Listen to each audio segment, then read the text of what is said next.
Assalamualaikum warahmatullahi wabarakatuh. Hari ini saya akan mempresentasikan tentang fenomena penggunaan bahasa pergaulan di Indonesia. Latar belakang. Bahasa merupakan simbol khas dari suatu negara ataupun wilayah, karena bahasa merupakan unsur vital dalam berkomunikasi atau sebagai alat komunikasi paling utama dalam melakukan interaksi hubungan sosial dengan sesama di masyarakat. Setiap orang itu memiliki atau butuh bahasa. Bahasa sangat beragam di dunia ini, karena setiap negara mempunyai bahasa masing-masing yang berbeda satu sama lain. Bahkan bahasa dapat membedakan antara negara yang satu dengan negara yang lain. Negara Indonesia menggunakan bahasa Indonesia sebagai bahasa umum atau utama dalam bernegara. Namun dalam berkembangnya waktu, pemakaian bahasa Indonesia dalam kehidupan sehari-hari mulai bergeser, digantikan dengan pemakaian bahasa anak remaja yang dikenal dengan bahasa gaul. Anak remaja menganggap kalau tidak mengerti bahasa gaul berarti remaja tersebut tidak gaul. Bahasa gaul makin merajalela di kalangan remaja.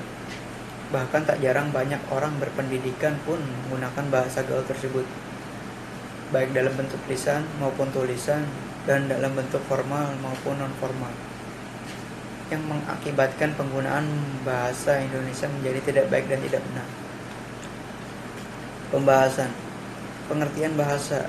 Dalam Kamus Besar Bahasa Indonesia secara terminologi mengartikan bahasa sebagai sistem lambang bunyi yang arbitrer yang digunakan oleh anggota suatu masyarakat untuk bekerja sama, berinteraksi, dan mengidentifikasikan diri atau bunyi yang dihasilkan oleh alat ucap manusia yang digunakan untuk berkomunikasi atau berinteraksi antar anggota masyarakat.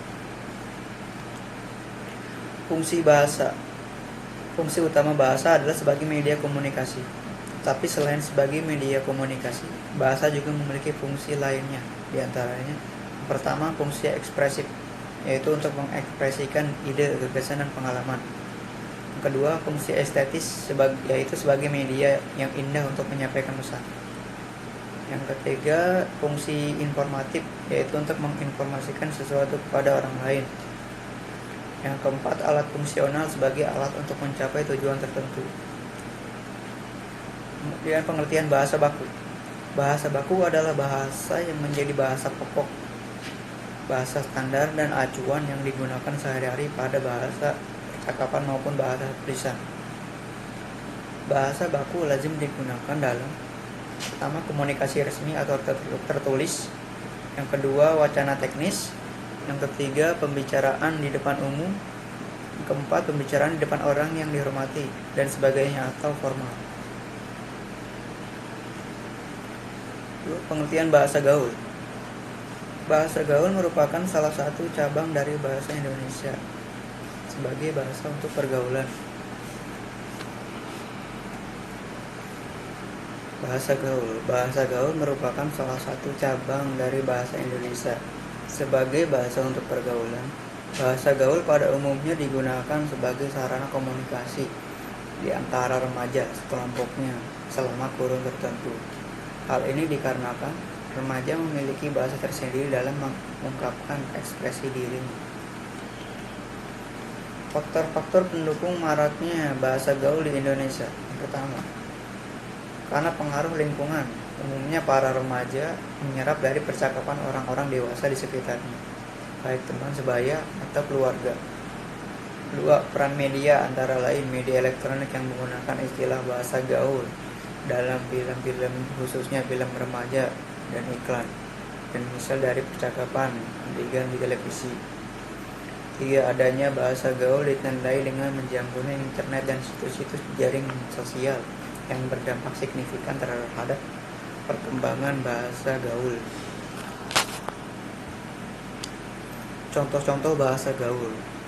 Ragam bahasa gaul remaja memiliki ciri khusus, yaitu singkat, lincah, dan kreatif.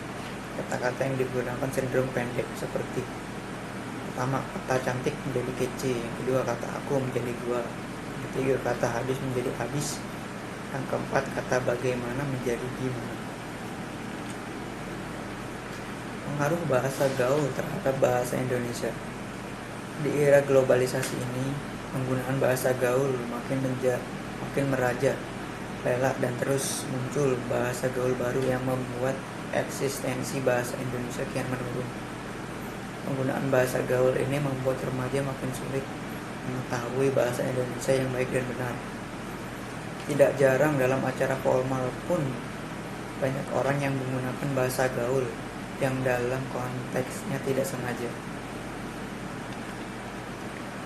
Kesimpulannya, keberadaan bahasa gaul memang sangat mengganggu eksistensi bahasa Indonesia.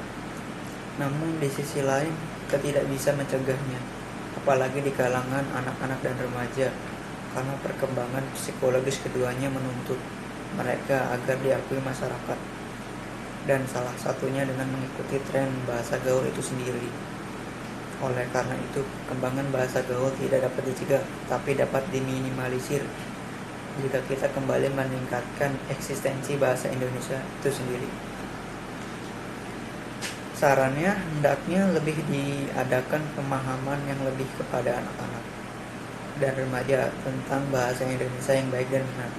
Dua, mulailah dari diri sendiri untuk membudidayakan bahasa Indonesia dan meningkatkan kembali eksistensinya.